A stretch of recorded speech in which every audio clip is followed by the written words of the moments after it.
World of Warcraft Classic Anniversary came out all the way back in November, and I haven't played since I mastered Phase 1. I think it's time that I return, and I'm returning for a very good reason. So join me on my adventure to obtain one of the best looking armor sets for Rogue in the classic game, and also for one of the longest quest chains in the game too. To begin, our journey starts in one of the cozy WoW zones and towns of Lakeshire, where I encounter a rogue called Ryad. He had just returned to vanilla World of Warcraft and I had a really cool chat with him about football and many other things. Deciding that I need to inspire the next generation of rogues to use daggers rather than swords and purge the horde while leveling, I opt to go and give him a little bit of a surprise. While I see he's doing the lockpicking that takes me instantly back to my time doing this quest, I trade him a set of pristine daggers that I use while leveling too. That should help him on his journey, a pair of gut rippers. Every rogue deserves access to these and I'm happy that I've played my part, and then I went to go and lay my head down for the night. Waking up the next morning, I had to do some tasks around the world, like collecting world buffs.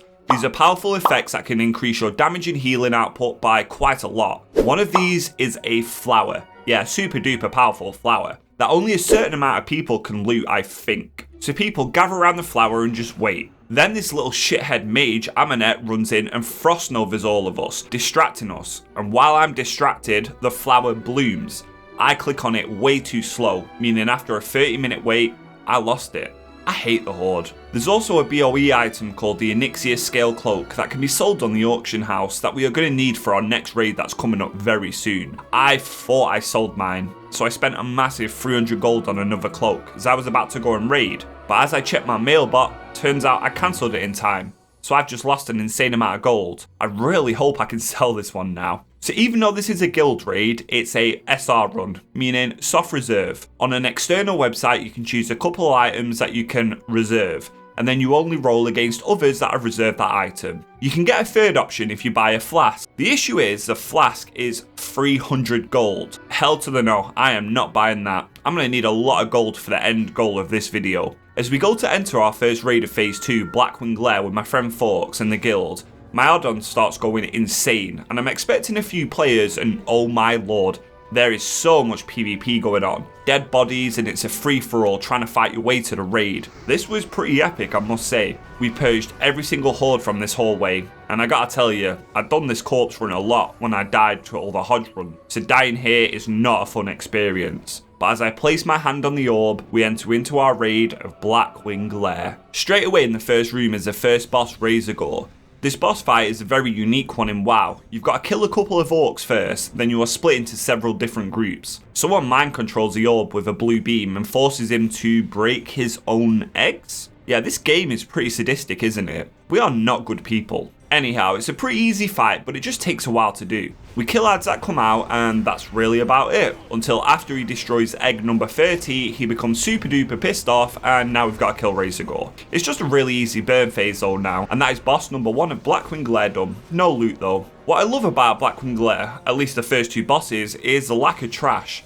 I love raids with just a little trash. We do then have to charge and murder a couple of goblins however, but they're only goblins. This fight is pretty sad if I'm being honest, Valistraz. Did I say that right? It's being corrupted by Lord Victor Nefarious and he can't control it. So he goes insane and we must fight the beast. You're on a timer as you get a mad buff that will kill you, but it basically gives you infinite rage and energy. So you can see damage is just going insane across the board. But if you get a bomb on you, you're practically dead. It's a very, very fast fight, and eventually we do succeed in bringing him down, slaying the red dragon and moving on to the next. Now I am an absolute idiot. As we pull the ads that are quite clearly marked and you're supposed to target the skull, I am so spaced out that I attack the wrong one and I get one shot, losing all of my world buffs and my consumables. Yeah, not my brightest moment. The third boss in this place has you disarming traps in some sort of hatchery room for the little dragon. It's a pain in the arse to get here, but rogues have a job to disarm them before you take on the Broodlord Lashlayer. This is a simple tank and spank boss. You do as much damage as you can and you bring him down. This time my Bloodfang boots actually do drop, so let's see if we can win something at the end of the raid. Believe it or not, for the next boss you actually just don't move. You drag ads out of the room, slaying them before you engage the boss of the raid, Firemaw, a black drake. You can see the theme of the raid is dragons at this point. This boss, I never know how to fight it in Season of Discovery thanks to a lightning debuff along with a fire one. Now this time it looks like you just get a stacking fire buff that I let get really high before you have to hide behind a wall until it falls off. Then you go back in, execute that, and you kill yourself another boss who drops a very nice cloak. I believe that's a direct upgrade to mine, but we'll see. While we are waiting and buffing for the next boss, can you see this hunter's wolf pet going up to the boss and pulling it? Yeah. Then Eben Rock comes straight down into the raid and eats one person. Then he eats our main tank, removing all of his world buffs and buffs. And they wasn't really happy about that, I can tell you. We tank him in a corner and we recover, then we just hard nuke the dragon. Then he drops a very sought after Drake Fang Talisman on my first run that everybody had an SR on, but I didn't. Maybe I should have. His brother Flame Gore is on the chopping board next, and this is where that cloak, the Onyxia scale cloak, also comes in handy. At least for the tank. We never really take any damage, and this classic raid is just a breeze so far. I like the theme of Blackwing lair, however, because I just do love the dragons. A quick and easy kill, shit loot, and we move on to the second to the last boss, Chromagus. You might be wondering where I am. Why am I inside people? Well, actually, this is where you hide, so sort of like boss number 3. When he casts a breath, we run to our little safe corner and hide. Then we pop back out. Now, of course, some people fall to this and die because it's just natural. He has some brood afflictions too that do different things. The green one here poisons you, and if you get the bronze one, you get froze. So you pop some hourglass sand thing, and that's it. Kill the boss, crap loot, let's move on to the last. Nefarian, the big bad dragon, Deathwing's son I think. Before the fight even begins, we've got to kill 40 different draconoid creatures and survive their onslaught. For the final ones, we get told to hide behind a throne, so that's what we all do. As the dragon then joins the fight, but something bad happened. The tanks both get one shot before he breaths the whole raid, killing everybody and instantly removing all of our valuable world buffs. After this, it is a 1-by-1 death until we actually fully wipe. Yeah, rough. Without our bus now, we have to go again. This time the tanks pick up Nefarian and turn him the right way, and we begin the final push to bring down the Drake. Nefarian's abilities consist of taking the mick out of your abilities with something called class calls, that if he targets you can do a certain thing. There's a unique one for each class, things like fearing, dispelling, polymorphing, but we actually don't have any issues with Nefarian this time, and we easily bring him down.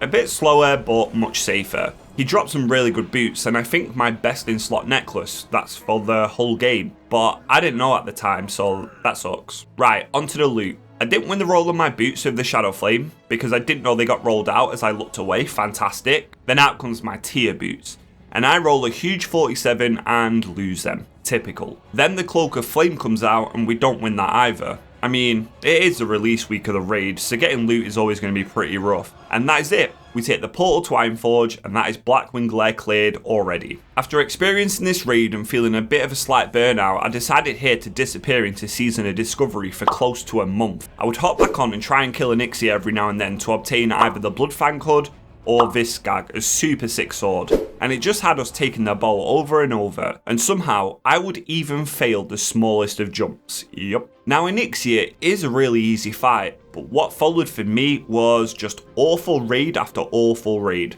Let me tell you why. Somebody leaves himself on auto run. So before we're even ready, runs straight into Onyxia, pulling her, starting the fight. And that somebody was one of my guildmates that I invited, and this means we are screwed.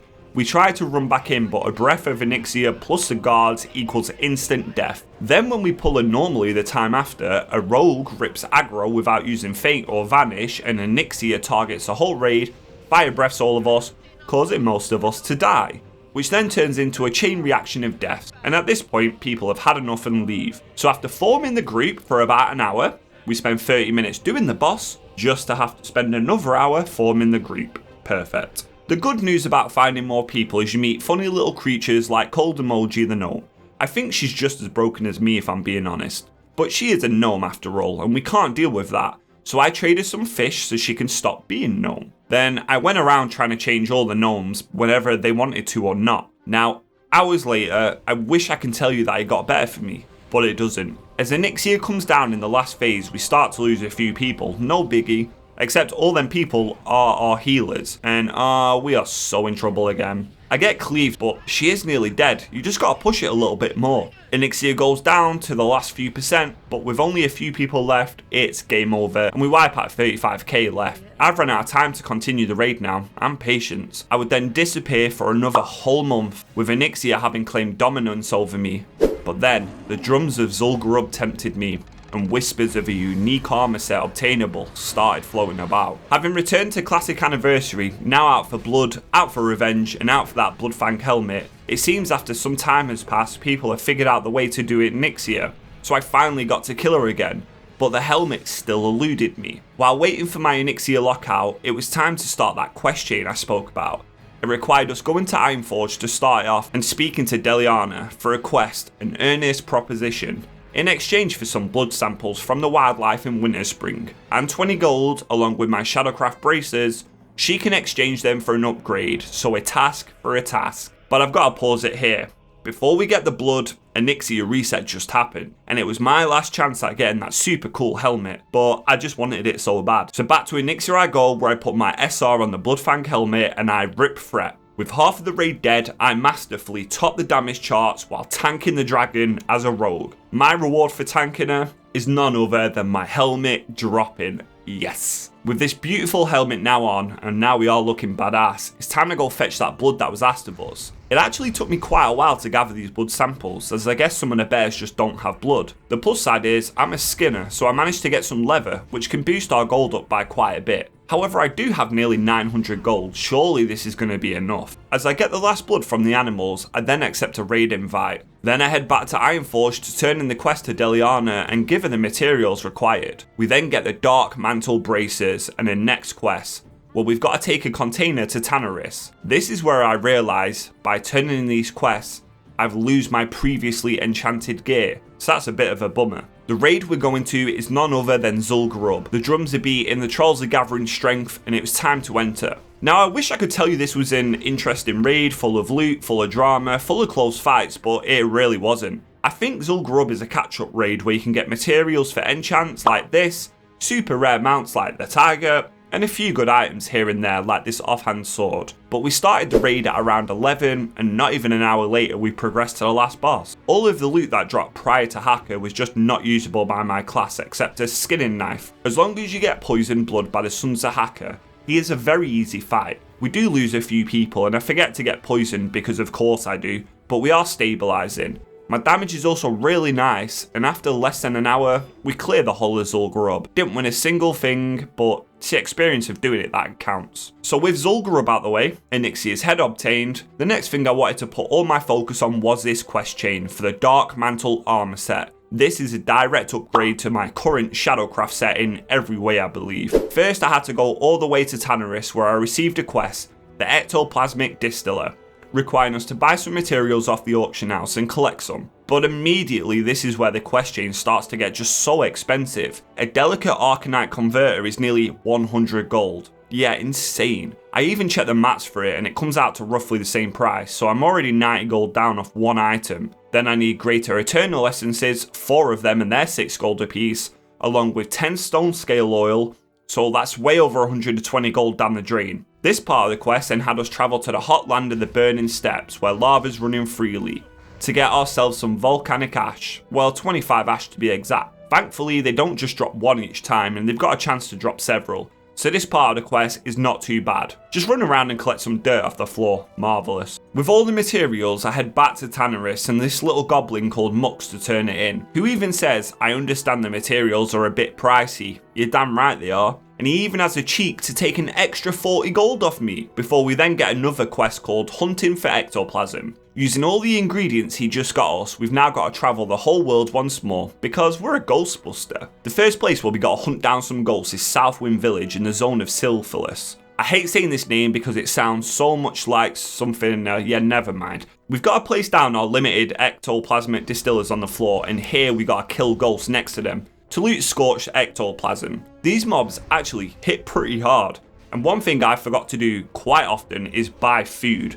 So I'm always stuck around waiting for my health to just regen. When the ghosts die, sometimes a bug literally spawns out of the air on top of them too. On top of that, the distillers have limited charges, and if you use them all, that is a lot more gold you need to spend, so you need to be smart with where you place them. I see a hunter doing the same quests, and as it's an MMORPG, I ask if he wants to team up and do it. So I team up with Shikus to finish off this quest. Once we finish off killing all the ghosts, our next stop is then Winterspring. Now you can buy summons every now and then off people, but the price will really start adding up as it's 12 gold a time. So I see if Shikus is going to buy a summon, which he says yes to. But there is a high warlord rogue called Sezit who is lurking around us, and I don't trust him one little bit. But me and the dwarf leave party to get that summon, and then it cost me 12 gold, but I've just saved a hell of a lot of travelling time. Before I start this ghost quest, I see if my dwarf hunter friend is joining me, but he doesn't, so now it's time to go solo. This area is a bit easier to kill ghosts. They don't hit anywhere near as hard. Once again, I don't buy any food, so I'm using my stat buff food that doesn't heal a lot of health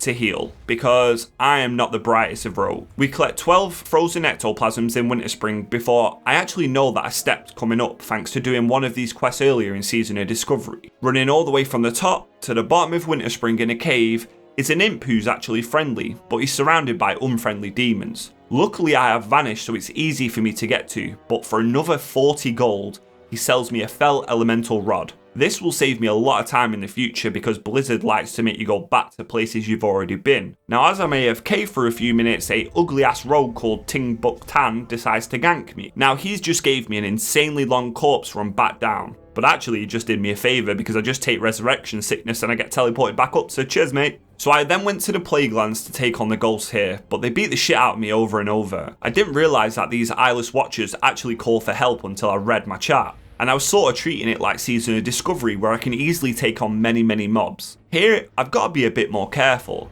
I had no competition though for the mobs, so it made it kind of easy to farm out the remaining ectoplasms when I started to play smart versus them. I still had enough distillers left in my bags, and our ghost hunting mission now complete. It was time to head back to Tanarus. Well, we might as well skip that part, because as soon as I get to Tanarus, I got tasked with going to get a magma core. This required us going back to the Burning Steppes. There we have to slay Magma Lord Bot, who immediately slapped me for a good portion of my health. With Adrenaline Rush and Blade Fury, I'm not really in any trouble. But a Tauren does run past me. As Bot dies, he hits me incredibly hard and I see a Moonfire go out, but it wasn't on me, so the cow actually did help me. Thank you, cow. We then get the Magma Core, go back once again to Tanarus to speak to Muck the Ripoff, is now what I'm going to call him. Give him the Magma Core. This is when he asks us to go back to Winterspring and buy that fell elemental rod from the imp. But already did that. So with way more gold being drained from my bank, it was finally time to head back to Deliana, and I'm about to hit a roadblock. So once we speak to her and pass her the extra dimensional ghost revealer, she gives us a quest, Just Compensation. This will give us a Dark Mantle belt and the Dark Mantle gloves. So when I originally did my 1 to 60 journey, I obtained every single dungeon item except for the gloves, as they were like 60 gold on the auction house. So I thought if I ever wanted them, I'd buy them. This is a time where I actually want them. However, on the auction house, they are priced at an insane 300 gold. Way too much money right now. On top of that, I have to buy 4 Mooncloth at 30 gold a piece. Then we've got to buy 20 enchanted leather coming up to 70 gold and some dark iron bars for a total of another 20 gold. Ripping myself off, I decided to just buy the Shadowcraft gloves too, as it's the last item I think I need for now. I get them, turn them in for the Dark Mantle belt and the epic Dark Mantle gloves, and she then sets us up on our next task. I have no gold left, wow. As we get further into these quests, the more expensive and the more crazy the requirements get. Oh yeah, we're just getting started. Our next quest has us go to Stratholme and use our ghost device to speak to Amphion. Deliana knows this man, but in order for him to help us, of course we gotta help him. Turns out his wife has been kidnapped by Baron Rivendare and we gotta go save her. While I'm searching for a group, I encounter a fellow rogue who tells me, "This Dark Mantle queue line is too long." Yeah, I agree, buddy. After that, it's time to head off to the dungeon. There's 2 parts to Stratholme, the living side and the dead side, and we need the dead side. The tank wanted to kill a boss for an item which drops, and it's a mask, but we was praying he's just not going to ditch us, as finding a tank right now can be rough. They're like shiny Pokemon, honestly. As he gets his item, he typed, "Sorry GTG, haha." Yeah, you're not funny, dude. And in order to even save Antion's wife, we get a debuff which gives us 45 minutes before she dies. With a full group of fully geared people though, getting to the last boss with still 15 minutes spare is a piece of cake. We all overgear at this point. Baron Rivendare is really just a pushover for us too, and I notice my damage has gone actually poor, and then I remember, in order to get the new gear, I've been getting rid of my old gear, losing out on enchants and the set bonuses, but it's a temporary nerf for more power. We slay Baron, no mount drops, and Ysida walks out of her cage. We then tell her, sorry, your husband's dead, and then she tells us to take a locket and deliver it to him to make sure that he knows she's okay. Well, you should have left with us, Ysida, because there's still loads of undead roaming about, but oh well, I got the item, unlucky for you. We then run back to her ghost husband and tell him that she's alive, or that at least she was, before he gives us another quest to gather loads of materials. And as you saw before, I already planned ahead and spent my whole entire bank balance on these materials. So is that it? Quest done? Nope, he now needs us to travel to Dire Maul, the library part. With my gold really drained, I can't afford to buy the luxurious summons now, and I must travel like a peasant. At least I get to enjoy the world for what it is. But travelling around the world is a dangerous, dangerous place. Even at our own docks, I'm oblivious. I get stunned as I sprint across the bridge. Bet you didn't see that one coming, huh? This rogue, Shirker lead, we're going to call him, I think that's right, decides to start a fight with me. He's got rank 14 gear, meaning he's way more geared than me, but he messes up his stuns and I get off one back on it. But I'm not in my PvP gear or my spec, and I get off a lot of damage as I instantly trade a bleed on his blind, so he can't stealth on me cleanly. But it looks like it's going to be close. I then get sapped, and I can see Oblivious Alliance at the end of the bridge, but another stun, and he kills me. And he's going to make me miss my bolt. I run back to the bridge, and I know he's about, as I can see him stealthed, charging towards the lower levels. I've got to protect them. I place some dynamite on my bars and prepare as I see him murder a young night elf. Then I sap him. I'm not full HP, so I'm really no match for him currently, as I tell the priest, be careful. I then start eating in the shadows as a priest notices the threat around her while he disappears into the shadows too. I then make my way onto the boat and he starts going for the low level priest. So I open on him again, stunning him before running away, doubting my own ability to take this guy on. I don't have any poisons or time to swap specs, but I cannot let this young priest fall to this monster. I tell the priest we need to work together, try to fear him or heal me. And then I open up, ready to attack him once more. I don't do enough damage as he blinds me and starts savagely attacking the priest as he takes her down in cold blood. I am so mad. I failed her. I got to revenge her. I find him once more fleeing back to the scene of the crime, and he hits me with a gouge. As I find him once again and I land a sap. But then we change continent. My PC seems to load faster than his thankfully as I run away from the area. He then comes back and tries to stealth as I get a stun on him. I fail trying to do a slash laugh at him before I throw dynamite on him, and then I do a nice dance on his head as we avenge the priest. So with that epic pirate fight out of the way, the good thing about the next part of the quest is I can kind of get two birds with one stone. By buying a lockout, I can get into an already cleared Dire Maul. I can then head down to the library and speak to Falrin, who then wants us to collect 25 Olga war beads. Simple, right? Right? So while I spend a bit of time forming a group, or trying to get into a group, it was hard, very, very hard. Nobody would invite me for some reason. I start killing the ogres outside of Dire Maul because they can drop some beads too. The only issue is their drop chance is astronomically low. Night would turn to day, and I was still looking for groups.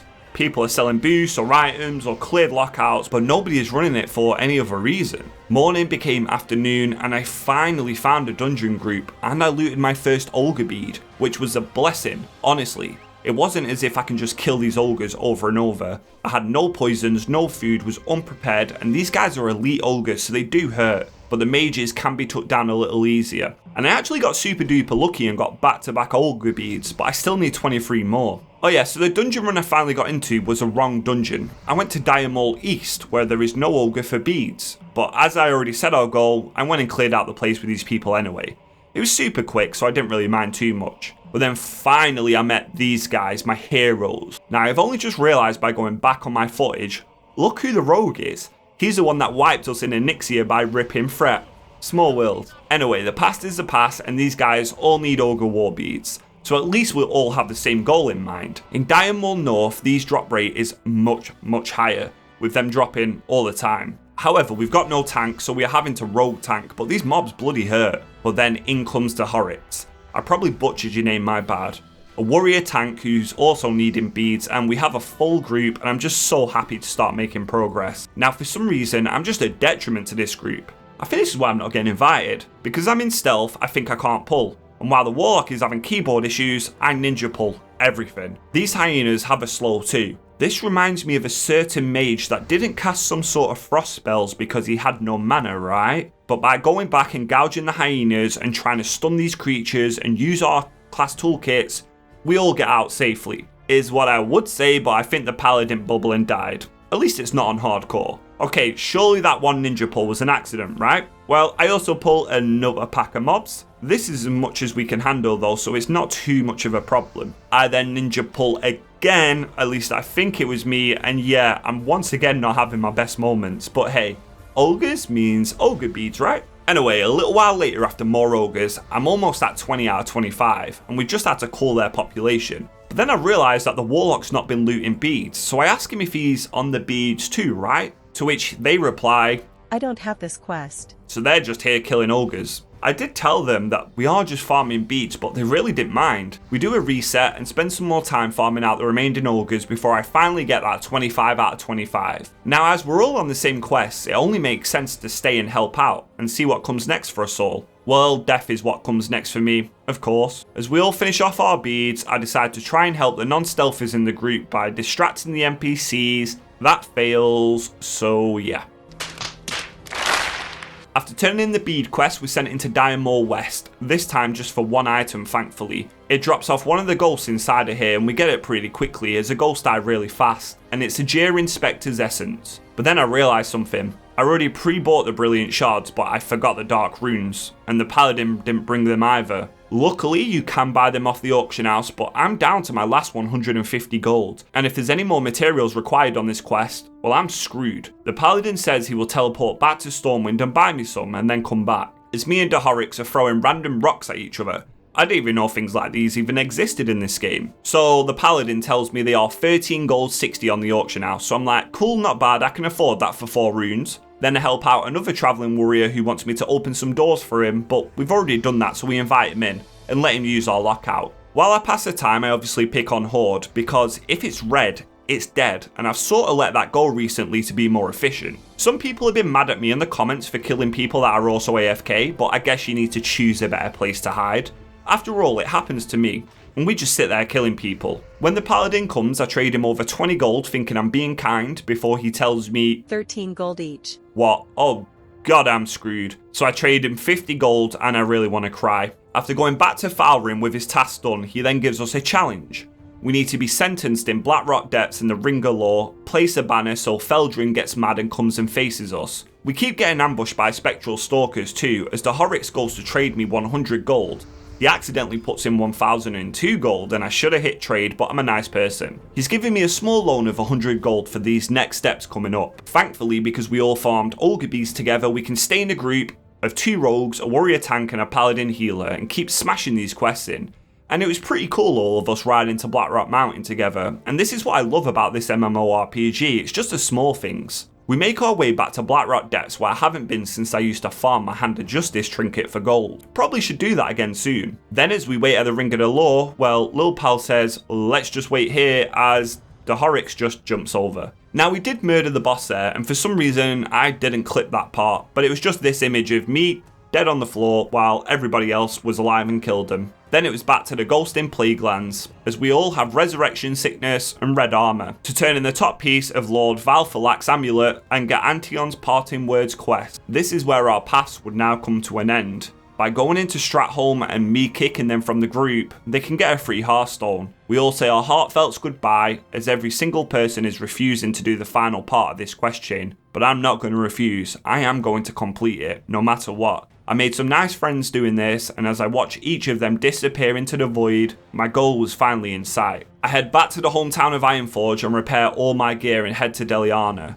I then tell her about Bodley, Antion's final words, and she gives us some items before the last part of this quest chain begins, Bodley's unfortunate fate. With this quest completed, I obtained most of the Dark Mantle gear, and now I look really awesome. Most people stopped now, refusing to get the last 2 armor pieces, but we will finish this fight. This part of the quest chain is by far the longest and requires the most out of us. Reputation farms, dungeon farms, low drop rate items, gold, you name it, it's coming up. So let's get started. I had a list of items that I had to buy for these quests, so I knew when I needed to farm gold. One of these items was back in the Plague Lands. We need to buy a hallowed brazier for 120 gold, and you also have to be honoured with the Argent Dawn. From there it was time to go and meet the famous Bodley himself. Now where is Bodley? Somewhere in the middle of the mountain, which means death for most people. I usually don't protect gnomes, I think they're a filthy creature, and I see an undead rogue trying to get to one. I decide this time to save this little creature. We both kill the rogue, giving him a long corpse run back as a warlock calls us Kings. Then by using the ghost item, we find out Bodley is also a goddamn gnome too, but he is dead, so at least I can take solace in that. He tells me that he's happy to finally have someone to talk to, and then we speak about Lord Valfalak's amulet, and how we need to get the right and the left part now. The first part of this quest is we need to kill 3 fire elemental lords. The first one I go to is in Blackrock Spire as I'm right outside, but just like Diamore, I had an insanely hard time finding groups because everybody's running these dungeons and they really don't like taking many rogues, I guess. We kill the first fire elemental easily as he's the first boss, and you're going with a raid in Blackrock Spire for the Ember of the Emberseer. For the next part of this quest chain, it had me go back to Blackrock Depths. It was the next day and I couldn't really get a group going, but 2 guildies and our old friend Dahorix offered to help me out. We did a skip going out the window, and I did this a lot back in the day and called it parkour. After this, we can jump down and only have to clear 1 pack of dwarfs. Everything's going perfectly, even though we don't have a healer. We're killing them quite quickly until Dahorix presses his fear. One of them gets feared through the door, and before we know it, there's an army of pissed off dwarves running at us. I guess you just have to be prepared to die. Oh shit, we're in trouble. This leads to a quick wipe, as even the godly mage class cannot kite these, as they've got casters, and we all die. But we did take out most of the dwarves, so as we come back and take out Lord Incendius, we practically melt him, and my damage is awesome. We then get the Incendiite of Incendius, and that is a tongue twister. And I call them legends and thank them for the help. The mage then jumps into lava to his own demise to go and get his achievement, and I wish them well on their journey. Now I'm about to get insanely lucky, like insanely. I take a summon to Silphilus, the Bugland, I hate saying that name, where our last boss remains. This required reputation farm, items to summon the boss, the whole shebang. It can be a pain in the arse and a long grind. I mean, just look at the items and steps, it's just so confusing to me. So I check the group finder to see if there's anybody reputation farming, and I see a group with 20 people looking for Dukes and Templars. So I ask for an invite and I start running as quick as I can to where they are all located. When I arrive there, they are killing NPCs, and then the Duke of Cinders. It's the exact mini boss I need, and it's only got a 25% chance to spawn. I loot my Cinder and I complete what could have been one of the most painful parts of this quest within a couple of minutes, thanks to Nesby putting together the group. I was dreading this part, honestly, wow. I then travel back to Bodley in the mountain and I kill a horde who was friends with a paladin, I believe, but it's gotta be done. I then speak to Bodley and give him all the ingredients he's asked. In return, he gives me a quest called Components of Importance, as he needs all of these items to get to work on the amulet. So all the way at Tyr's Hand back in the Plaguelands, we must kill more elite creatures. This time the Scarlet Praetorians. It's not 100% drop chance and they do hurt these mobs, but after only 5 to 10 minutes of killing them, we loot the brilliant Sword of Zealotry. Can you guess what we do now? Yeah, back to Bodley in the mountain. Once again, I'm reminded of these dwarves doing questionable face expressions while holding up the rock in the centre. Bodley now tasks us with our first dungeon run, going to Stratholme and summoning Jerian and Sophos and slaying them for the left piece of the amulet. So that's what I did. I went with probably one of the slowest dungeon groups I've had in my experience with WoW so far, just because we have no AoE. The dungeon being very mob dense and having 2 rogues and a feral druid who is also a low level just means a slower pace. But it also means steadier, as we will never wipe. After killing Balnazar, the last boss here, it was my time to use my item to summon the bosses. Now it does take us a while to kill them, but we do eventually kill Sophos and loot the left piece of Lord Valfalak's amulet. This then buffs Jarian with some more HP, and we then start beating on her, bringing her down and another quest done. But the next part of this quest chain is also another dreaded part. I speak to Bodley, but with the amount of horde about, I don't read the quest. I just take it and jump. After sailing the seas to Ferrymore Island once more, running up the coastline and visiting a place I have never been to in WoW, we arrive at Alcaz Island. So why is this quest dreaded then, Antijax? It's an island full of elites that you've got to kill for an item called Blood Kelp. Bodley needs 20 of them to find out where the right piece of the amulet is. I get one on my first kill, so I'm like, this can't be too bad, right? Well, the elites hit really hard, and this time I did come with poisons, but I forgot blinding powder, vanishing powder, and food because I'm never prepared. I decided to make a group for this quest as it makes sense to kill the Naga with other people, and surely I'll be done fast at this rate. So I team up with somebody called Greenlog. The bad side about teaming up is that the loot is not shared, so that means we both have to loot 20 each. The plus side is we kill Naga really quickly. A guildie also pointed out to me that you can find baskets of blood kelp lying about that can have anywhere from 1 to 3 and 2, so this can speed up the process. And the Horde and the Alliance actually team up here. Well, not team up, but we've got a tolerance for each other as we complete this annoying quest. I then loot my last blood kelp, but Greenlog still needs 7. So I stay and help him finish up his kills and make it quicker for him now, as he gets his last kelp too, and we are both free from this goddamn island. We're very close to the end now. I head off to the auction house and buy a flask of supreme power that I'm going to need for later on, and I sell all the items I've been getting from dungeons and clearing, etc. And I'm slowly starting to make some money again. Bodley then gives me another quest to go and get a relic. This time it's in Winterspring. The relic he wants is a Starbreeze relic, and I join a group of people that have set up a raid that I thought was farming what I needed, but they are not. I did ask them if the quest item can drop in a raid, and they said yes because they are farming a different quest item, the mount. So I spent around 30 to 40 minutes killing these giants for no reason. It was only when somebody left and I asked the leader to make it into a party does my relic then drop off the first kill, and I realised what has been going on the whole time. Fantastic. Bodley's next task for us was to go to Dire Mole East. So yeah, we've done every single Dire Mole version. After killing the last boss here, it was time for us to summon a special boss, Islean, an Empryon, her little hippogriff pet. Now we actually wiped here once because the warrior didn't interrupt at all, and he didn't interrupt because he said he had 600 ping, which, fair enough dude. We then take her down the following try anyhow, and it's just an easy fight. This gives us the right piece of the amulet, and there was only one place left for us to go.